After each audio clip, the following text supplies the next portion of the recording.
So magandang hapon po sa inyong lahat at lalo na din po sa nag-request sa akin sa aking followers na si Milojen Fertis.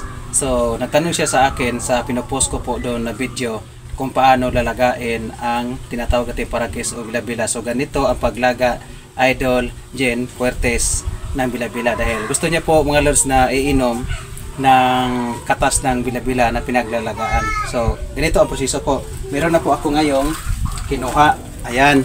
So ganito karami po idol. So kailangan mo natin siyang hugasan na.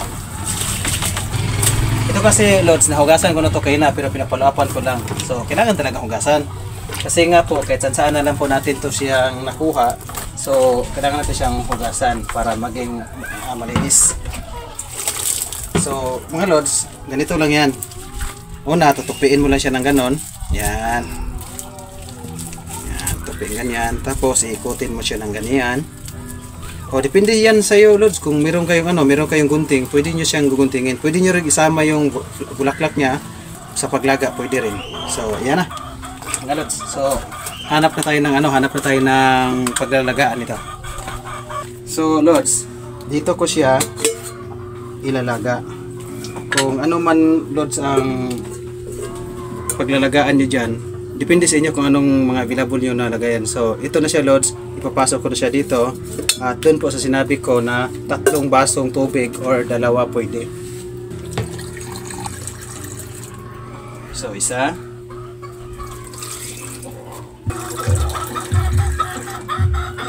so 2.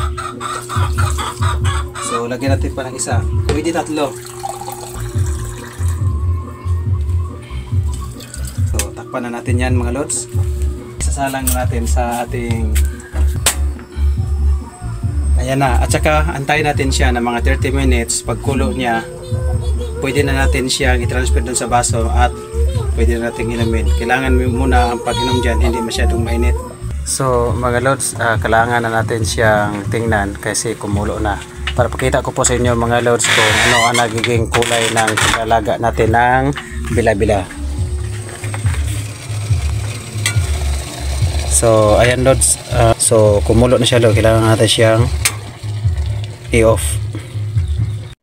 At maghintay lang tayo mga lods na mga ilang minuto para po ay matatransfer natin siya sa baso. Kasi hindi natin siya pwede lods na mainom-inom kasi nga po ay sobrang init. So kailangan po natin siya munang ipakalma yung pressure niya. So mga lods, ito na po yung pinaglalagaan po natin ng bilabila. So kailangan natin na may pagtakip tayo sa ating kamay kasi nga po mainit. So lods, ang lasa pala nito kung may magtanong, napaka-friendly po ng lasa ng bilabila o paragis. Kasi nga po yung lasa nito, magkalapit sila ng lasa ng pinaglalagaan ng mais. Kung naglalaga kayo ng mais, yung sabaw ng mais, parang the same sila ng lasa. So hindi sila magkapareho ng lasa, pero yung lasa niya malapit-lapit siya ng konti. Ang lasa po ng parakisyo, suabe, napaka-friendly yung lasa niya.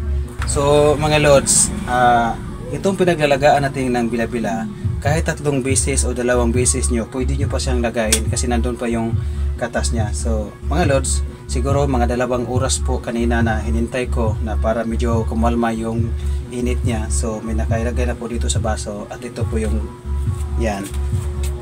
Pag uminom kayo ng ng bilabila, so kailangan wala pa kayong kain para mag-overdose po yung anumang naramdaman nyo. Yung naramdaman nyo bukol, cancer o diabetes, ganyan, i-overdose natin yan sa gamot na ito.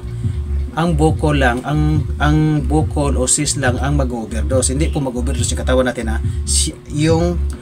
yung may naramdaman tayo, yun po yung mubo ay yun po ay liliit siya. So siguro mga lods, mga 2 linggo po niyong gagawin yan hanggang sa may naramdaman po kayong healing reaction. So yung healing reaction niya, siguro yun niyo po napansin na pag umihi kayo, so iba yung maamoy nyo. So 1 baso, so wala pang kain, umaga, tanghali, hapon wala pang kain. Pagkatapos nyo matulog sa gabi, paluapan nyo po siya para lilinis po yung yung lalo na sa may mga UTI dyan. Ikaw Milojen Fuertes, ikaw nag-request nito. So kailangan mong uminom nito sunod-sunod sa isang araw, 3 beses kang uminom.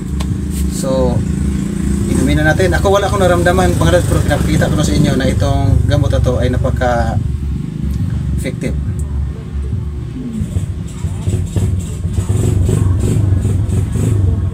Masarap yung lasa, tsaka dito na lang at pakibahagi na lang ng aking video. Maraming salamat and God bless you all.